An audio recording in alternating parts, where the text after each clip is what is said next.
నమస్కారం, నేను మీ కొరవి వినయ్ కుమార్. తెలంగాణ రాష్ట్ర గవర్నర్ గా ఉన్నటువంటి తమిళసై సౌందరరాజన్ తన పదవికి రాజీనామా చేశారు. స్థానంలో కొత్త వ్యక్తి వచ్చారు. ఆయన ఎవరు ఏంటి అనేది తెలుసుకుందాం. అంతకంటే ముందు గవర్నర్ తమిళిసై ఎందుకు రాజీనామా చేశారు అనేది తెలుసుకుందాం. తమిళిసై సౌందరరాజన్ 2014 నుంచి 2019 వరకు బీజేపీ తమిళనాడు రాష్ట్ర అధ్యక్షురాలుగా పనిచేశారు.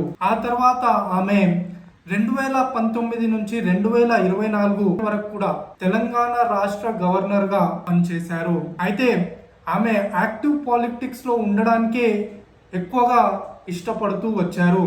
అందుకే ఒక డైనమిక్ గవర్నర్ గా ఆమె పేరు తెచ్చుకున్నారు.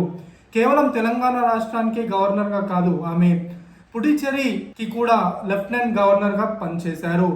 అయితే తెలంగాణ గవర్నర్ గా అలానే పుడుచ్చేరి లెఫ్టినెంట్ గవర్నర్ గా కూడా ఆమె రాజీనామా చేసి వెళ్ళిపోయారు. ఆమె తన రాజీనామా లేఖను ప్రెసిడెంట్ ముర్ముకు అందించగా ఆమె దానిని యాక్సెప్ట్ చేయడం జరిగింది. అంతేకాకుండా తెలంగాణ రాష్ట్ర నూతన గవర్నర్ గా సిపి రాధాకృష్ణన్ ను నియమించడం జరిగింది. గవర్నర్ తమిళసై ఇదివరకు తమిళనాడులోని రాధాపురం, వెలాచెరి, విరుగంపాకం అనే నియోజకవర్గాల నుంచి ఎమ్మెల్యేగా పోటీ చేశారు. కానీ 3 ఎన్నికల్లో కూడా ఆమె ఎమ్మెల్యేగా గెలుపొందలేకపోయారు. అయితే ఆ తర్వాత 2009-2019 సంవత్సరంలో కూడా ఆమె ఎంపీగా పోటీ చేశారు. కానీ అక్కడ కూడా ఆమె గెలవలేకపోయారు. 2009 ఆమె చెన్నై నార్త్ నియోజకవర్గం నుంచి పోటీ చేయగా 2019లో ఆమె తూతుకుడి నియోజకవర్గం నుంచి పోటీ చేశారు.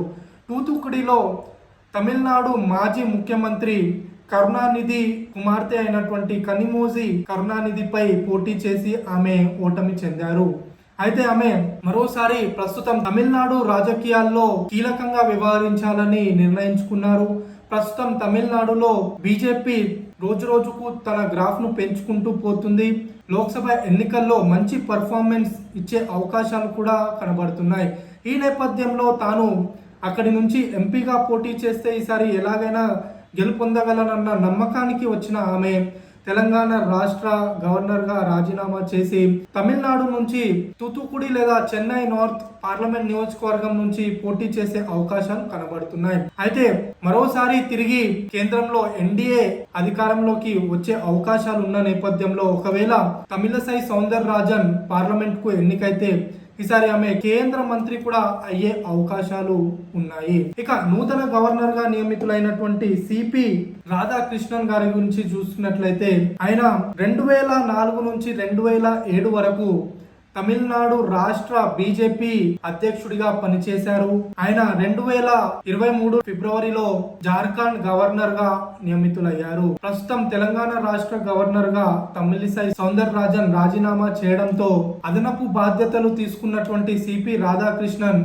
తెలంగాణ రాష్ట్ర గవర్నర్ గా ఛార్జ్ తీసుకోనున్నారు. ఆయన ఎన్నికల అయిపోయేంత వరకు కూడా తెలంగాణ రాష్ట్ర గవర్నర్ గా మరియు పుడుచ్చేరి లెఫ్టినెంట్ గవర్నర్ గా పనిచేయనున్నారు. అయితే ఎన్నికల అనంతరం ఏర్పడనున్నటువంటి కొత్త కేంద్ర ప్రభుత్వం సిఫార్సు మేరకు ప్రెసిడెంట్ ముర్ము కొత్త గవర్నర్ ను నియమించే అవకాశాలు ఉన్నాయి. అప్పటి వరకు సిపి రాధాకృష్ణనే తెలంగాణ మరియు పుడుచ్చేరికి గవర్నర్ మరియు లెఫ్టినెంట్ గవర్నర్ గా వ్యవహరించనున్నారు. ధన్యవాదాలు.